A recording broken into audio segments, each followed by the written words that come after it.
세상에서 가장 어려운 게 평범하게 사는 거라는 말을 다들 들어보셨죠? 저는 평범한 삶에 조금씩 가까워지고 있는 30대 중반의 여성이에요. 평생을 파란만장하게 살았던 제가 마음의 여유를 얻은 지 얼마 되지 않았습니다. 힘들고 괴로울 때마다 사랑하고 아끼는 이 채널의 사연을 들으며 위로를 얻고는 했는데, 저도 누군가에게 힘이 되어드리고 싶은 마음에 저의 과거 이야기를 써보려고 해요. 비록 부족한 필력이지만 최선을 다해 써볼 테니 꼭 들어주시고 위안을 얻으셨으면 해요. 그럼 떨리는 손으로 몇 자 적어보도록 하겠습니다. 언제부터인지 모르지만 저는 말을 하기 전부터 보육원에서 자랐어요. 정확한 생일을 몰라서 보육원에 맡겨진 날을 생일로 만들었답니다.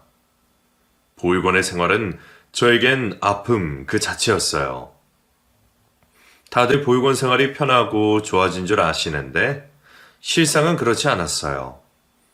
보육원 원장님은 아이들에게 큰 관심을 주지 않으셨고, 같이 사는 언니 오빠들은 동생들을 괴롭히고 군기를 심하게 잡아서 하루하루가 힘들고 괴로웠답니다. 그래서 도망간 아이들도 여럿 있었어요.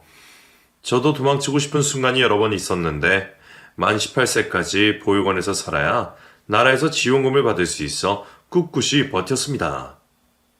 좋은 추억은 거의 없는 보육원에서 나와 지원금으로 마련한 월세방에서 혼자 살게 되자 얼마나 기쁘고 편하던지. 그때 누렸던 해방감은 어떤 말로도 형용할 수 없을 만큼 좋았답니다. 저는 여느 고아들처럼 대학은 꿈도 꾸지 않고 곧장 일자리를 구했어요. 여러 알바 자리가 있었는데 어릴 적부터 가끔 맛볼 수 있었던 짜장면이 좋아서 중국집에서 일하게 되었어요. 주방에서 요리는 못하지만 설거지와 재료 준비, 홀 서빙은 자신이 있어서 열정적으로 일했어요. 사장님은 때가 되면 웍을 잡게 해주시고 요리를 맡기시겠다며 희망을 주셨죠. 2년 동안 중국집과 자취방만 오가며 일을 했더니 어느새 제 손에는 웍이 들려 있었고 간단한 요리 정도는 할 수 있었어요. 21의 나이가 되자 저희 중국집의 배달원으로 동갑내기 남자가 들어왔는데 저와 똑같은 사정을 가지고 있더라고요. 하늘 아래 피부치 하나 없는 혈혈단신의 고아였답니다. 보육원에서 자라다가 15세 도망 나와 혼자 떠돌며 살다가 중국집까지 오게 되었다네요. 저희는 공통점도 있어서 다른 누구보다 빨리 친해졌습니다. 처음엔 동료이자 친구로 잘 지내다가 얼마 지나지 않아 사귀는 사이가 되었답니다. 저희는 사랑을 갈망하며 자라서 그런지 서로에게 넘치는 사랑을 주고받았어요. 연애라고 해봐야 중국집에서 같이 퇴근하고 동네 밥집에서 식사를 하거나 공원 산책이 전부였습니다. 남들처럼 카페나 영화를 보는 일은 돈이 아까워서 전혀 하지 않았어요. 그렇게 1년의 시간을 함께 보내고 나니 저희는 목표가 생겼습니다. 같이 돈을 모아서 작지만 번듯하게 사업을 하는 것이었죠. 그러기 위해선 살림을 합치는 게 좋을 것 같아 제 원룸을 빼버리고 남자친구의 자취방으로 들어가 함께 살게 되었습니다. 단순한 동거가 아닌 부부가 되어 평생 함께 하기로 한 거죠. 그렇게 어린 나이에 신혼부부가 되어 즐겁고 기쁜 삶이 시작되었습니다. 또 같이 돈을 모으니 2배로 빨리 돈이 모여서 금방 사업을 할 수 있었고 부자가 될 것 같았답니다. 저희는 중국집에서 제공하는 점심과 저녁을 먹고 집에서는 아무것도 먹지 않고 지냈어요. 과일이나 간식 같은 건 사치라고 느껴져 신혼방에서는 물만 마시면서 지냈답니다. 남편은 일주일에 한 번은 제가 좋아하는 치킨 반마리만 사왔어요. 제가 환장을 하며 치킨을 뜯으면 그이는 눈으로 구경만 하고 먹질 않았어요. 자기야, 좀 먹어. 나 혼자 먹기 미안하잖아. 나 치킨 별로 안 좋아해. 당신이나 많이 먹어. 거짓말하지 마. 우리 사귈 때 치킨집 갔던 거 기억 안 나? 그때 자기가 치킨을 얼마나 잘 먹었는데 싫다고 하는 거야. 얼른 닭다리 잡아. 알았어. 그럼 한 조각만 먹을게. 자기야, 우리 청승맞게 살지 말자. 아무리 돈을 모으는 게 좋다 하지만 먹고 싶은 것도 참아가며 살 필요가 있어? 그렇긴 한데 하루빨리 사업이든 장사든 시작해서 당신 호강시켜주고 싶어서 그러지. 당신의 부르튼 손만 보면 내 가슴이 미어진다니까. 남편은 매일 성공해서 절 편하게 살게 해주겠다는 말을 입버릇처럼 했답니다. 그래도 전 너무 궁상맞게 사는 게 싫어서 월급을 타면 시장에 가서 남편의 옷을 사오기도 했고 먹거리 골목에서 맛있는 음식을 잔뜩 사왔답니다. 그럴 때마다 그이는 토끼 눈을 뜨며 너무 낭비한 게 아니냐며 볼멘 소리를 하곤 했네요. 그리고 저희 부부는 쉬는 날인 일요일에는 꼭 보육원으로 봉사활동을 나갔습니다. 아이들의 빨래도 해주고 운동장에서 같이 뛰어놀기도 했죠. 이렇게 착하게 살아야 나중에 일이 잘 풀릴 거라 믿어서 남을 도우며 노력하고 살았던 것 같아요. 그렇게 5년의 세월을 개미처럼 열심히 돈을 모았더니 억소리가 나는 돈이 통장에 찍혀서 계획했던 사업을 하기로 했답니다. 남편은 식품을 만드는 작은 공장을 매입해서 냉장식품과 냉동식품을 만들었어요. 일반 마트에서 파는 건 거의 불가능해서 온라인으로 판매를 했답니다. 저와 같이 식품을 만들며 사업을 해봤는데 매출은 쉽게 오르지 못했어요. 맛도 있고 가격도 저렴한데 찾는 사람이 많지 않았어요. 그렇게 1년 동안 마케팅도 해보고 이벤트도 많이 열어봤지만 큰 수익을 올리지 못했답니다. 공장 경영이 어려울 지경이 되자 저는 다른 식당에 주방 직원으로 들어가 돈을 벌었어요. 그이가 사업을 그만두지 않고 계속할 수 있도록 생활비 정도는 제가 벌기로 한 거죠. 이에 남편은 매일 밤을 새우고 많은 전략을 짜다가 큰 식품업체를 찾아가기 시작했습니다. 하청을 받아 공장을 돌릴 생각으로 여러 업체를 찾아다녔는데 아무 곳도 남편을 받아주는 곳이 없었답니다. 3개월 동안 수백 곳의 업체를 찾아다니다 딱 한 곳에서 남편에게 하청을 주겠다고 연락이 왔어요. 그 회사는 냉동식품으로 유명한 업체였는데 거기서만 받은 하청으로 공장을 돌려도 꽤 크게 성공할 수 있었답니다. 남편은 빛과 같은 존재를 만나게 되었다며 기쁨에 몸부림을 치며 집으로 돌아왔어요. 여보, 이제 됐어. 당신 식당에 그만 다녀도 돼. 우리 인생이 피게 생겼다고. 식품업체를 평정한 회사에서 나한테 일을 주겠대. 거기서 주는 일만 해도 연매출 10억은 가능해. 10억? 그게 가능해? 우리 공장 직원이 달랑 2명인데 말이야. 그래서 바로 직원들을 뽑아야지. 기계도 늘리고 말이야. 일단 빚을 줘서 마련하면 평생 먹고 살 걱정할 할 일이 없다고. 너무 잘 됐다. 그럼 나도 다시 공장으로 나갈까? 아니야. 당신은 집에서 전업주부로 편하게 지내. 내가 당신한테 호강시켜주고 했다는 말 기억하지? 지금이 바로 그 순간이 온 거야. 이제 남편만 믿으라고. 그렇게 남편이 큰 기업의 하청을 받게 되어 공장은 24시간이 돌아가게 되었고 1년 만에 더 큰 공장으로 이전하여 중소기업 수준으로 발전하게 되었습니다. 자리를 제대로 잡게 된 남편은 공장을 관리만 하고 직접 일은 하지 않았어요. 취미로 골프를 시작하고 비싼 외제차까지 사서 여유롭게 살기 시작하더라고요. 그리고 저에 대한 감정이 심하게 변했습니다. 저만 보면 좋아 죽는 표정을 짓던 얼굴은 더 이상 보이지 않았고 보기 싫은 사람을 억지로 보는 표정이었습니다. 그이는 한 번도 투집 잡지 않던 제 외모에 대해 지적을 하더군요. 당신 얼굴꼴이 그게 뭐야? 화장 안 하니까 못 봐주겠어. 설마 당신 생얼이 예쁘다고 생각하는 거야? 왜 갑자기 내 얼굴 지적을 하고 그래? 언제나 화장기 없는 모습이 청순하고 좋다면서. 그거에 실은 초연하 그랬지. 그런데 어쩜 한결같이 얼굴도 꾸미지 않고 옷도 거적대기 같은 것만 걸치고 다니냐? 내가 준 생활비를 어디다 쓰는 거야? 왜 자꾸 시비야? 내가 언제 비싼 화장품이나 옷을 산 적이 있어? 그래, 생긴 대로 살아라. 대신 밖에서 나보면 아는 척 하지 마. 쪽팔리니까. 이런 식으로 남편은 저만 보면 괜한 시비를 걸었습니다. 그이가 자주 짜증을 부리긴 했지만 권태기가 온 것 같아 시간이 지나면 다시 예전에 남편 모습으로 돌아올 거라 믿었죠. 그래서 남편에게 잘 보이려고 화장도 곱게 하고 옷도 예쁘게 차려입고 지냈습니다. 하지만 그이는 저와 잠자리를 6개월 가까이 피했고 같이 밥 먹는 것조차 싫어서 밖에서 먹고 들어왔습니다. 자기야, 이젠 나랑 밥도 먹기 싫은 거야? 왜 맨날 저녁을 먹고 들어오는 거야? 사업하는 사람이 밖에서 바쁘게 보내니까 그런 거지. 왜 또 잔소리야? 아니, 내가 노력을 하는데도 계속 나를 피하는 것 같아서 그래. 당신 이제 내가 여자로 안 보여? 뭐? 당신이 여자로 안 보이냐고? 야, 너 거울을 봐라. 아직 20대 후반인데 네 얼굴하고 몸매는 영락 없는 40대 아줌마로 보인다고. 그런데 노력을 했다고? 야, 지나가는 개가 없겠다. 무슨 말을 그렇게 해. 내가 변해봐야 얼마나 변했다고 이렇게 무시하고 막말할 수가 있어.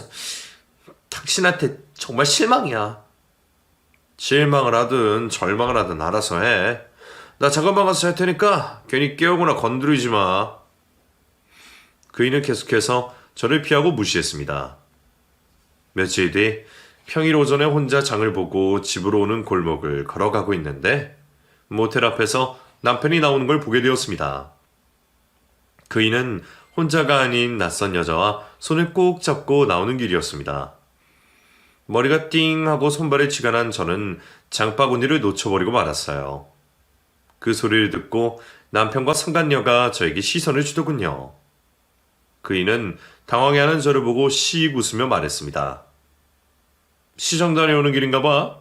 난 모텔에 다녀오는 길인데. 대낮부터 힘을 쓰고 나왔더니 허리가 끊어질 것 같네.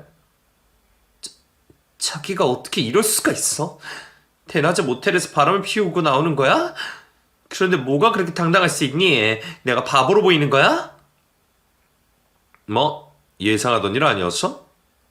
내가 당신을 질색하고 있는 걸 알면 당연히 여자가 있을 거라고 느꼈을 거 아니야. 성격이 둔해서 눈치를 못 채고 있던 건가? 여하튼 이쪽은 내 애인이야. 어때? 예쁘고 귀엽지?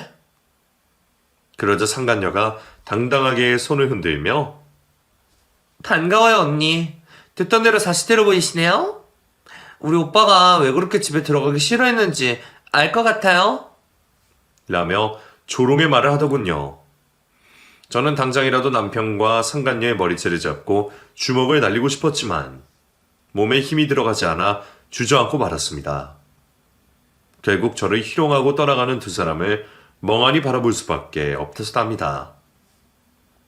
저녁에 집으로 돌아온 남편과 다시 마주했을 때 저는 그 일을 예전의 남편으로 돌리려고 부탁하듯이 말했습니다. 자기야, 이러지 마.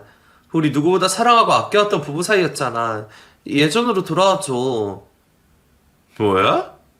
넌 바람난 남편에게 한다는 말이 겨우 예전으로 돌아오란 소리냐? 야, 옛날 구질구질하던 때에는 만날 여자가 너밖에 없었으니까 만난 거야. 내 주제에 예쁘고 잘난 여자를 만날 수 있었겠냐? 그 이의 막말에 저는 상처를 받고 울기만 하며 제발 정신 차리라는 말만 했습니다. 그러자 그이는 저와 사는 게 지옥 같다며 이제라도 벗어나야겠다며 헤어지자는 소리를 하더라고요. 야, 우리 혼인신고도 안 한 사이니 그냥 헤어져도 상관없잖아. 네가 짐 싸서 나가. 이젠 날 쫓아낸다고? 어떻게 이럴 수 있어? 당신 공장을 차리는데 절반은 내가 못한 거잖아. 그깟 돈 몇 푼 때문에 버티고 있던 거야? 그럼 진작 말을 하지. 다 돌려줄 테니까 이 집에서 당장 나가. 그럴 수 없어. 나한테 전부는 당신인데 이렇게 끊을 순 없다고. 여보, 내가 당신을 용서하고 이해할 테니까 그 여자를 정리하고 돌아와줘. 내가 이렇게 부탁할게. 넌 존심도 없냐? 겨우 한다는 말이 내 애인이랑 끝내고 오라는 거야? 참, 내가 널 그렇게 무시하는데도 계속 살고 싶은 거야? 당신이 원래 모습으로 돌아올 거라고 믿기 때문이야. 나에게 평생 행복하게 해주겠다는 약속 지켜줘. 그러자 남편은 고개를 가로저으며 찌찌 소리를 내더니 집에서 나가버렸습니다. 저에게 짐을 뺄 시간을 일주일을 준다는 말에 남기고 말이죠. 하지만 저는 그 일을 잃고 싶지 않아서 끝까지 버티기로 했습니다. 일주일 뒤에 집으로 찾아와 아직도 집에 있으면 어떡하느냐며 쌍욕을 해댔는데도 나가지 않았답니다. 그때는 제가 왜 그랬는지 모르겠는데 남편을 절대 떠날 수 없을 거라고 생각했던 것 같아요. 그렇게 남편과의 이별을 거부하며 꿋꿋이 버티고 있던 어느 날, 그이가 밖에서 대화를 해보자며 집에서 좀 떨어진 식당으로 불렀답니다. 저는 마지막 희망을 가지고 예쁘게 차려입고 남편을 만나러 갔어요. 그런데 어찌된 일인지 1시간을 기다려도 그이는 모습을 드러내지 않았습니다. 그래서 전화를 걸었더니 없는 번호라고 하더라고요. 이게 다 무슨 상황인지 이해하지 못한 저는 일단 집으로 돌아가기로 했죠. 그런데 현관문을 열자 깜짝 놀라고 말았답니다. 집안의 가구가 모두 빠져있는 데다 제 옷가지를 싼 캐리어 가방이 덩그러니 세워져 있었어요. 이윽고 제 뒤로 부동산 중개인이 나타나 내일 다른 사람이 이사를 올 거라며 빨리 짐을 치워달라고 하더군요. 그이는 저 몰래 집을 팔아버리고 어디론가 이사를 간 거였습니다. 억장이 무너진 저는 그 자리에 주저앉아 오랜 시간을 오열하고 말았고 남편이란 자체를 가만두지 않겠다고 맹세를 했습니다. 제가 생각한 최고의 복사는 위자료라도 제대로 받아내는 것이었어요. 일방적으로 연락을 끊어버리고 제 뒤통수를 친 그이에게 이혼 소장을 날렸죠. 그러자 남편은 이혼 전문 변호사 3명을 사서 등장하더라고요.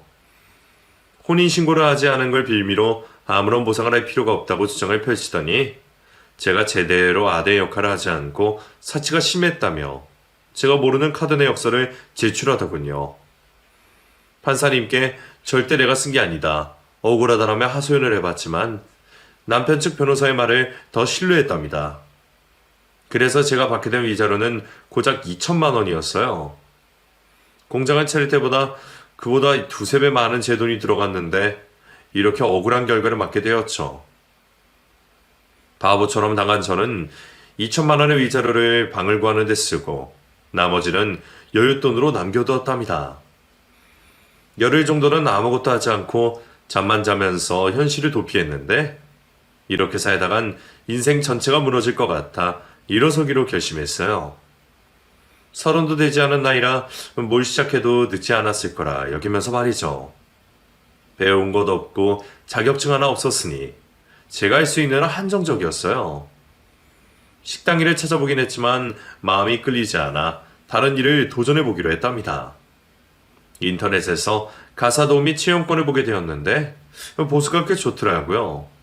그래서 먹고 살리는 심정으로 그 일을 시작했습니다. 남의 집 살림을 봐주는 게 쉬운 일은 아니었지만 돈을 생각하고 내 일처럼 열심히 했어요. 요즘은 가사도우미 어플로 일해준 사람에게 평점을 주고 댓글로 어떻다고 남기기 때문에 열심히 일해주는 사람들은 금방 소문이 났습니다. 저는 5점 만점에 4.8점을 받아 찾아주는 고객이 많았어요. 대부분 혼자 사는 남자들이 주 고객이었습니다. 일에 치여 살다 보니 혼자서는 집을 돌보지 못하는 바쁜 사람들 말이죠. 그중 타워 팰리스에 사는 고객이 한 분 계셨는데 매일 저를 불러주셨습니다. 일을 깔끔하게 하고 만족을 들여서였는지 매일 오전에 타워 팰리스를 시작으로 일을 했네요. 무슨 일을 하는지 모르겠지만 그 고객님은 저보다 5살 정도밖에 많아 보이지 않았는데 크게 성공한 것 같았습니다. 수십억을 호가하는 집에서 사는 데다 타고 다니는 차도 한두 대가 아니었고 모두 비싼 외제차였어요. 제가 청소를 끝내고 나갈 때면 항상 다음 목적지까지 태워다 주셨는데 차 안에서 많은 대화를 나누었답니다. 가사도우미 힘드시죠? 나이가 젊으실 것 같은데 대단하십니다. 일에 나이가 있나요? 그냥 돈 많이 주는 직업이라 열심히 하는 거죠. 아, 그러시구나. 그럼 제가 팁을 더 많이 챙겨드려야겠네요. 돈을 많이 버셔야 하니까요. 그럼 잘 감사하죠. 남들 같으면 자존심 때문에 거절한다지만 저는 악착같이 모아서 누구 보란 듯이 잘 살 거라고요. 저의 VIP 고객님은 누굴 보란 듯이 잘 살려고 하는 거냐고 물으셨고, 저는 부끄러운 줄 모르고 이혼한 얘기와 전 남편이 뒤통수 때린 사연을 들려드렸습니다. 그러자 저만큼 많은 화를 내주시며 세상에 그런 인간이 다 있느냐고 제 편을 들어주셨네요. 전 남편이란 인간 언젠가는 천벌받을 겁니다. 지금은 그 자식이 잘 먹고 잘 살아도 나중에 분명 쫄딱 망할 거라고요. 나 실컷 하소연을 했더니 속이 후련하네요. 그런데 제가 고객님한테 부끄러운지도 모르고 떠들었네요. 죄송해요. 아니에요. 괜찮습니다. 실은 저도 도우미님처럼 이혼한 돌싱이에요. 전 저가 바람이 나서 찢어졌죠. 어머, 그럼 저랑 똑같은 사유로 돌싱이 되었네요. 이것도 인연이라고 할 수 있을까요? 그럼요. 인연이라고 하면 인연이죠. 어쨌든 바람난 인간들 보란 듯이 잘 살아봅시다. 혹시 제 도움이 필요하면 언제든 말씀하세요. 제가 법조계든 의료계는 인맥들이 많으니까 난처한 일이나 힘든 일이 있으면 주저 말고 이야기해 주세요. 우와, 정말요? 고객님 말씀을 들으니까 아주 든든해요. 제 뒤에 빽이 생긴 기분 같다고요. 전 평생 외톨이로 자란 천의 고아라서 누가 도와주고 믿어주면 그렇게 힘이 나더라고요. VIP 고객님은 제가 고아라는 말을 듣고 잠시 안타까운 시선으로 보며 그동안 고생 많았을 것 같다며 위로의 말을 해주었습니다. 그 고객님은 능력도 좋고 집도 잘 살고 인물도 훤칠해서 저도 모르게 사심이 조금 생겼어요. 하지만 오르지 못할 나무라서 흑심을 바로 버리고 고객과 가사 도우미 사이로 두터운 정을 쌓았답니다. 하루는 제가 늦잠을 자서 30분 늦게 VIP 고객님 집에 갔는데 피로회복을 하라고 직접 오렌지를 갈아주셨습니다. 많이 피곤하시죠? 도우미님, 일이 힘들어서 늦잠을 주무신 모양이에요. 죄송해요, 고객님. 어제 늦게 퇴근해서 그런지 아침에 눈이 쉽게 안 떠지더라고요.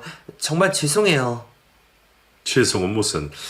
오늘 집 저희 청소는 생략하고 다음 목적지로 바로 가시죠. 태워드릴게요. 물론 페이는 그냥 드리겠습니다. 아무리 그래도 청소도 안 했는데 페이를 어떻게 받아요? 매일 깨끗하게 관리해 주시는데 이 정도는 해드려야죠. 그리고 제가 백화점 상품권을 받았는데 이거 쓰세요. 저는 백화점에 갈 일이 없거든요. 고객님은 일부러 자기가 쓰지 않는다며 상품권, 식사권 등을 매번 챙겨주셨답니다.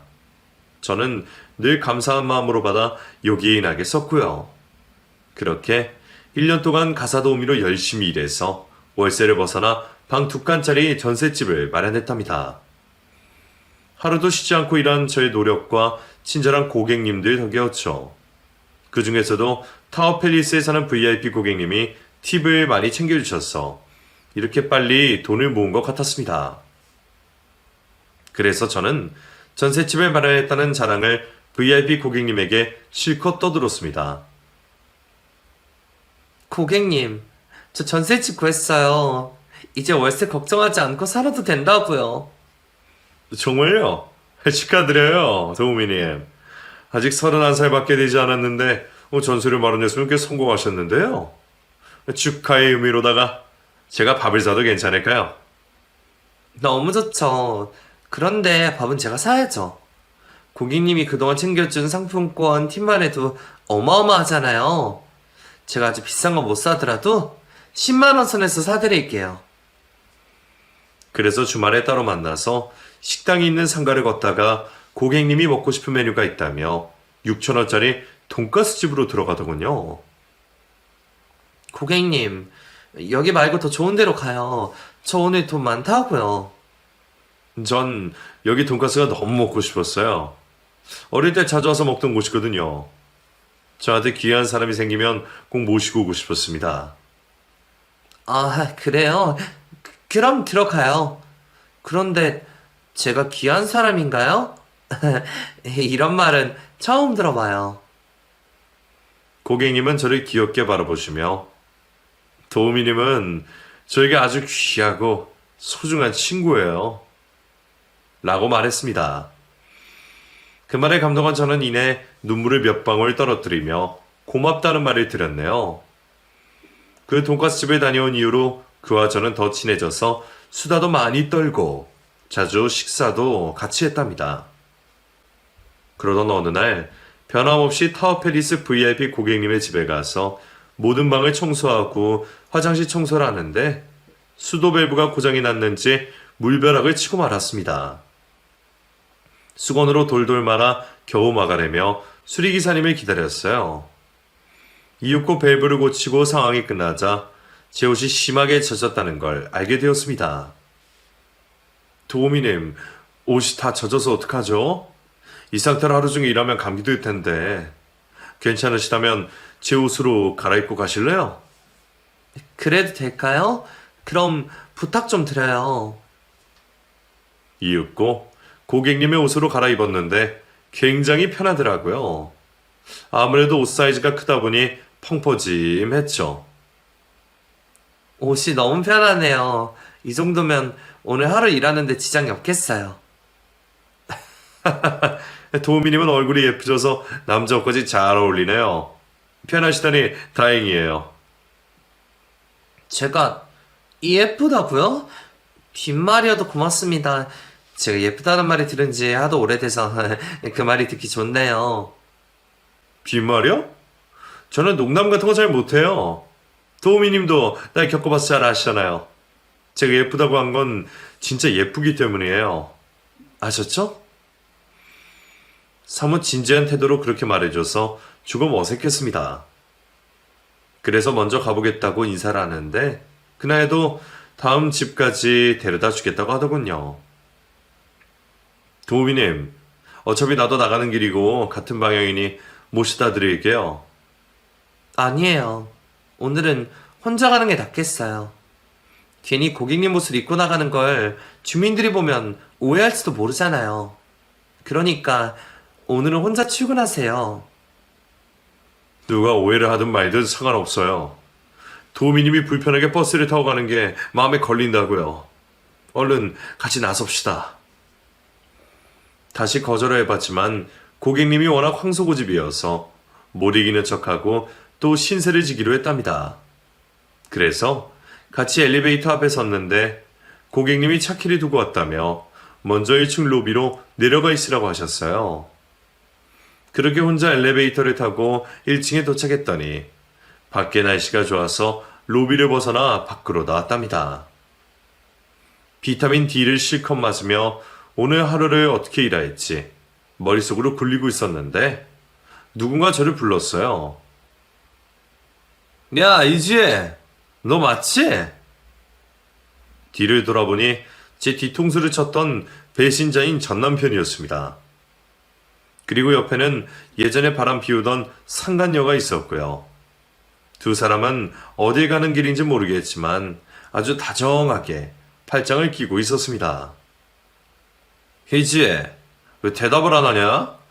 거의 1년 반 만에 만났는데 반갑지 않아?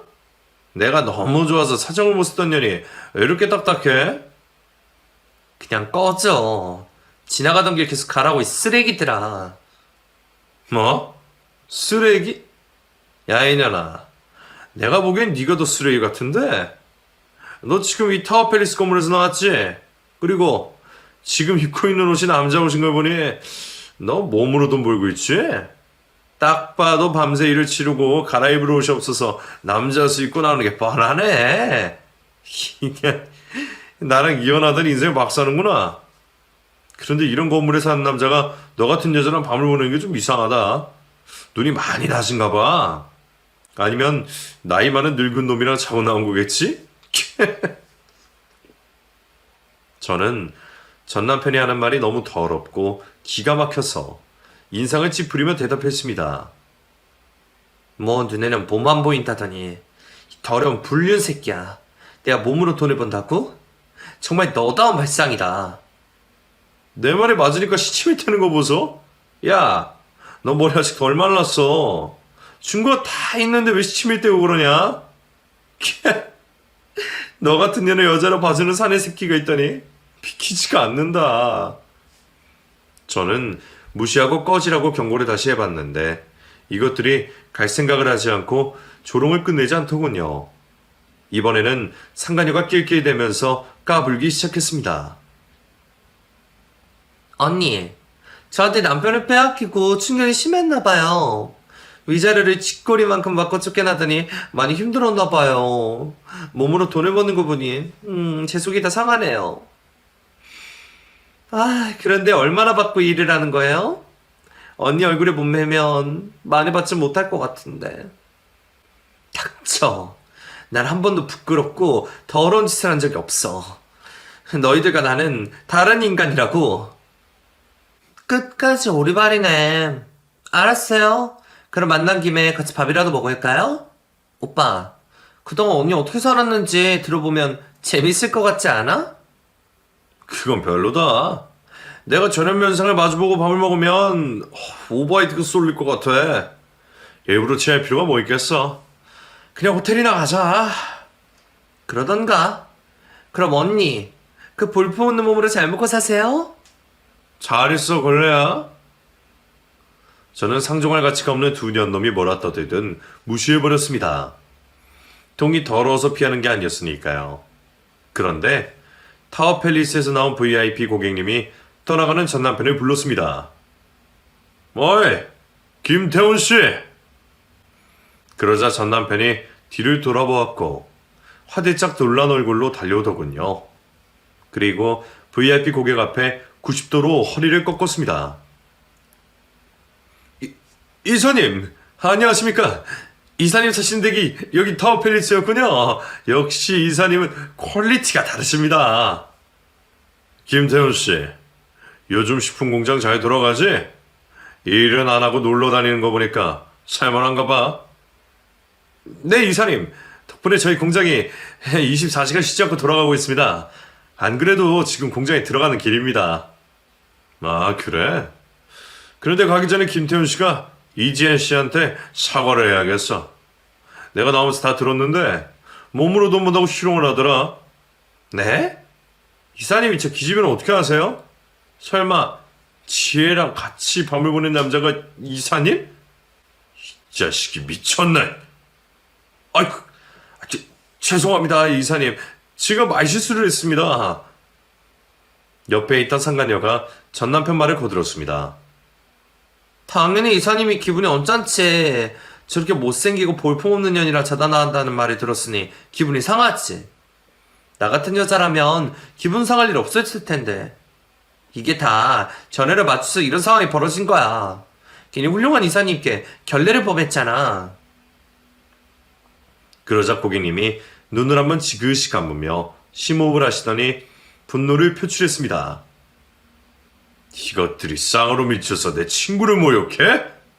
가만두지 않겠어. 고객님은 남편의 턱주가리에 주먹을 꽂아버리고 상간녀의 뺨을 날렸습니다. 두 년놈은 길바닥에 주저앉아 버렸죠. VIP 고객님이 전 남편 공장에 하청을 주는 기업의 이사인 것도 놀라운 일인데 저 때문에 주먹질한 걸 보니 너무 놀랍더라고요. 어니 벙벙해서 어쩔 줄 모르고 서 있었답니다. 고객님은 자빠져 있는 전 남편의 머리채를 잡고 따귀를 연타로 날리며 말했어요. 김태훈이, 네가 내 소중한 친구의 뒤통수를 친 전 남편이냐? 난 이놈이 착하고 성실한 놈인 줄 알았는데 오늘 보니 전혀 다른 놈이었어. 당장 내 친구 지혜씨한테 사과해. 이사님, 도대체 얘랑 무슨 사이시길래 이러는 거예요? 제가 얻어터질 만큼 잘못한 것도 아니잖아요. 방금 말했잖아, 내 소중한 친구라고. 그리고 몸으로 돈 번다고 조롱한 게 정장성이거냐? 당장 사과해. 아니면 네 인생 끝장내주겠어. 알겠습니다. 이사님 사과할 테니 저와의 기억은 계속 유지해 주세요. 네 못생긴 애인년이랑 같이 빌어. 고객님의 호통에 두 년놈은 제 앞에 무릎을 꿇고 두 손을 싹싹 빌기 시작했습니다. 물론 진심이 아닌 계약 유지를 위해서였지만 마음이 조금 풀리더군요. 그래서 고개를 돌리고 고객님께 그만 가자고 말했는데 저에게 왜 가만히 있느냐고 버럭 화를 냈습니다. 도우미님, 아니 지혜씨, 왜 가만히 있어요? 이런 놈을 그냥 보내려는 게 말이 돼요? 뺨이라도 세게 한 대 날려버리세요. 고객님, 됐어요. 그럴 가치도 없는 시궁창 쓰레기들인데 제 손을 더럽히고 싶지 않아요. 오늘은 저 혼자 가봐야겠어요. 그럼 내일 뵙겠습니다, 고객님. 지혜씨, 지혜씨! 저를 부르는 목소리가 계속 들렸지만 돌아보지 않고 버스를 타고 제 일을 하러 떠났답니다.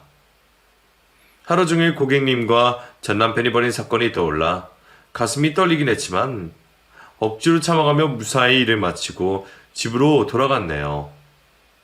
그리고 며칠 동안 VIP 고객님 집에서 어색하게 안부 인사만 하고 별다른 대화를 하지 않았습니다. 저는 나중에 기억이 잊혀질 때쯤 다시 다정한 친구로 돌아가기로 마음먹었어요. 그런데 며칠 뒤에 아침에 전 남편이 어떻게 알았는지 제 집 앞에 찾아왔습니다. 그이는 폭풍 눈물을 흘리며 저에게 잘못했다고 빌더라고요. 왜 이러는 건지 이해가 되지 않아 가만히 말을 들어봤는데 타워팰리스에 사는 VIP 고객님이 전 남편의 공장에 하청을 끊어버렸답니다. 그뿐만 아니라 경찰에 탈세 고발까지 당했다며 앓는 소리를 냈어요. 지혜야, 너에게 내가 죽을 줄을 줬다. 정말 진심으로 미안해. 지혜야, 네가 가스 도우미로 일하고 있는 이사님이랑 많이 친한 사이라며? 그분한테 우리 관계를 다 말했다면서. 그래서 이사님이 너 대신 나 복수해주겠다고 식품 계약을 파기하셨어. 또 탈세로 신고까지 하셨다니까? 그럼 당신은 고객님이 용서하지 않으면 그대로 망하는 거야? 거기에다 탈세까지 했니? 정말 가관이구나. 그래, 나 가관인 놈이야. 쓰레기 같은 놈 맞다고. 그래도 먹고는 살아야 하니까 네가 이사님 좀 말려주라. 어? 내가 1000번이고 10,000번이고 매일 이렇게 빌게. 살려줘, 지혜야. 너의 이사님이 이제야 지혜로운 결정을 내렸네. 너 같은 놈에게 하청을 주는 것 자체가 말이 안 됐잖아. 이제야 원점이 되었으니 천만 다행이야. 그리고 이 등신아, 내가 미쳤다고 널 살려주려고 부탁을 하겠니? 이 머저리야? 지혜야, 지금으로선 나를 살릴 수 있는 건 너뿐이야. 제발 나 좀 살려줘. 에휴, 그렇게 천벌받을 짓 왜 했니? 나에게 한 짓을 돌려받는 거니까 달게 받아봐. 앞으로 여기에 다시 찾아오면 스토커로 신고할 거니까 절대 오지 마. 그이는 오해라며 끝까지 살려달라고 빌었지만 저는 가볍게 무시하고 타워팰리스에 일을 하러 갔답니다. 저는 고객님께 고맙다는 말을 수줍게 전했어요. 고객님, 저 대신 복수해줘서 고마워요. 그 인간이 찾아와서 비굴하게 울면서 살려달라고 빌더라고요. 지희씨, 그렇게 고마우면 우리 호칭부터 정리하면 안 될까요? 제 이름은 고객님이 아니라 한선호예요. 이름 부르는 게 부담스러우면 오빠라고 해도 됩니다. 네? 오빠요? 아무리 그래도 고객과 가사도우미 사이에 그런 호칭을 쓰는 건 무리인 것 같아요. 그냥 이대로 똑같이 부르는 게 나을 것 같다고요. 그랬더니 고객님이 저에게 기니할 말이 있다며 의자에 앉아보라고 하더라고요. 혹시나 저를 좋아한다거나 사귀자는 고백을 하면 어떻게 대답을 해야 하나 걱정을 했는데 다행히 다른 말을 전했습니다. 지혜씨, 그동안 실례될까봐 말씀을 못 드렸는데 아무리 생각해도 지혜씨가 가사 도우미로 일하는 게 아까워요. 그렇다고 가사 도우미를 비하하려고 하는 말이 아닙니다. 그래서 하고 싶은 말씀이 뭐예요? 난 지혜씨가 충분히 다른 일도 잘 해낼 것 같아서 스카우트 제안을 하고 싶습니다. 저희 회사에 들어와서 일해보지 않을래요? 회사요? 고객님, 제안은 감사하지만 저는 고졸에 할 줄 아는 게 하나 없어요. 그 흔한 컴퓨터도 할 줄 모른다고요. 처음부터 잘하는 사람이 어디 있겠어요? 그리고 배운 사람들이 회사에 들어와도 제대로 일하는 건 거의 보지 못했어요. 제가 지혜 씨를 도와드릴 테니 저희 회사에서 꿈을 키워보시는 게 어떠실까요? 저는 자신감이 없어 거절했는데 계속되는 설득에 용기를 내기로 했답니다. 과감하게 가사 도우미 일을 그만두고 고객님, 아니 이사님의 회사로 들어갔어요. 으리으리한 건물에 발을 디디자 가슴이 웅장해지고 소름이 돋더라고요. 저 같은 사람은 이런 곳에 올 수 있어 더할 나위 없이 기뻤죠. 이사님은 저를 비서로 취직시켜 주셨는데 저를 공부시키려고 비서로 채용하셨답니다. 지혜씨, 당장 다른 부서에 들어가는 것보다 비서일과 공부를 겸해서 하면 좋을 것 같아요. 앞으로 열심히 하셔야 될 겁니다. 대학도 다녀야 하고 영어학원도 다녀서 자기개발을 해야 해요. 해야 할 공부가 태산이에요. 저는 누군가에게 이런 도움을 받은 게 처음이라 감격의 눈물을 흘리며 대답했습니다. 이사님, 감사합니다. 저에게 이런 기회를 주셔서 고마웠습니다. 저 진짜 열심히 공부하고 열심히 일을 배워서 이 회사에 쓸모있는 사람이 될 거예요. 그 각오 아주 좋습니다. 그럼 밖에 있는 송비서한테 일을 배우도록 하세요. 네, 이사님. 그렇게 저는 큰 회사의 낙하산으로 들어가 비서 일을 배우기 시작했고 수능을 보지 않고 들어갈 수 있는 방통대학에 입학해 공부를 시작했답니다. 또 영어, 중국어, 포토샵, 일러스트 등 밤마다 학원에 다니며 코피 터지도록 열심히 살았어요. 전 남편은 공작물을 닫은 건 물론이고 탈세로 탈탈 털려서 가중처벌을 받게 되었습니다. 전 재산에 버금가는 벌금을 물게 되어서 하루아침에 알거지가 되었다네요. 상간녀는 그런 전 남편을 두고 바로 떠나갔고요. 그이는 방 한 칸을 구해 지내고 있는데 술에 찌들어서 폐인으로 살고 있답니다. 정말이지 하늘이 천벌을 내린 거나 다름없지 않나요? 저희 VIP 친구님 덕분에 이런 결과를 낳은 거죠. 저는 주어진 일과 공부를 열심히 4년이나 지난 지금은 저는 대학을 졸업했고 외국인들과 영어로 대화가 가능할 정도의 수준이 되었습니다. 이사님은 저를 비서가 아닌 마케팅 부서에 넣어주셔서 열심히 일을 잘하고 있답니다. 이사님과 저의 관계는 여전히 친구 같은 사이로 잘 지내고 있어요. 이성의 감정이 아예 없다고 하면 거짓말이지만 괜한 욕심을 내지 않고 있답니다. 이렇게 저의 삶 일부분을 글로 적어놓고 보니 감회가 새롭네요. 가슴이 아프기도 하고 속이 시원하기도 합니다. 제 사연을 들어주신 많은 분들께 진심으로 감사드리며 이만 글을 줄입니다. 모두 사랑합니다.